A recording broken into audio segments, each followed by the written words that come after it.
Seriously, have you ever been in that spot? You do it. You crush the profit target, you see the number right there in your account, and you think, I'm in. But then that email hits your inbox. You failed. I mean, the frustration is just through the roof, and it happens for a very, very specific reason. All right, let's dive in and really dissect this unseen rule. Look, this isn't some kind of glitch or a mistake on their end. It's a test. It's a very deliberate test. You've got to understand, prop firms aren't just looking for someone who can get lucky and make a pile of money. No, they're looking for someone who can manage risk consistently. They're funding a process, not just a one-off payday. And really, this whole thing boils down to one simple but super important concept: consistency. So this is it, the consistency rule. It's basically there to make sure your success isn't just a fluke, one single lucky home run. For instance, a firm might say something like, no single trading day can make up more than, say, 40% of your total profit. Think about it like a basketball tryout. The coach doesn't want the guy who sinks one half-court shot and misses everything else.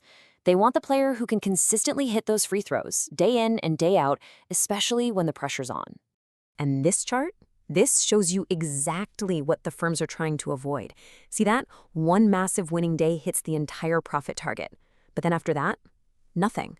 It's flat. To them, that doesn't scream skilled trader. It screams gambler. And a gamble is the absolute last thing a prop firm wants to put their money on. Okay, but here's where it gets even more complex. The rules you learn for the evaluation, well, they can change the second you get funded. So many traders get caught by this. You work so hard, you master the evaluation rules, you pass, maybe even pop a bottle of champagne, and then you log into your funded account and realize the goalposts have totally moved. The funded stage is a whole different ballgame. So, for example, in a funded account, you might suddenly be facing a trailing drawdown that's based on your unrealized profits. Now just think about that. Let's say you're in a trade and you're up $1,000, but you haven't closed it yet. Your drawdown limit might now be calculated from that new high watermark. This means your risk buffer, your safety net, is actually shrinking while you're winning.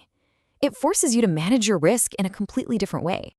So, how in the world do you manage all of this, all these moving parts?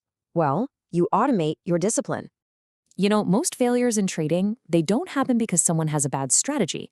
They happen because our human discipline just crumbles when things get intense. So the real solution isn't to go find some magic new strategy. It's to build a system that forces you to stick to your plan and takes all that emotion right out of the picture. A systematic workflow is just everything.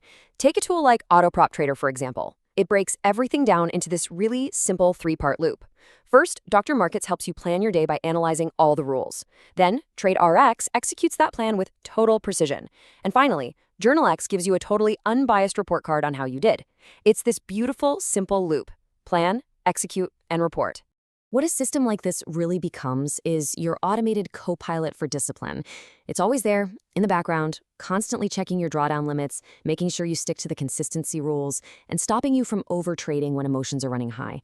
Basically, it's designed to stop you from breaking the exact rules that get most traders kicked out of the game. Okay, for our last section, let's zoom out a little bit. Because this isn't really just about passing one challenge. This is about your entire trading career. Wow, this quote just sums it up perfectly, doesn't it?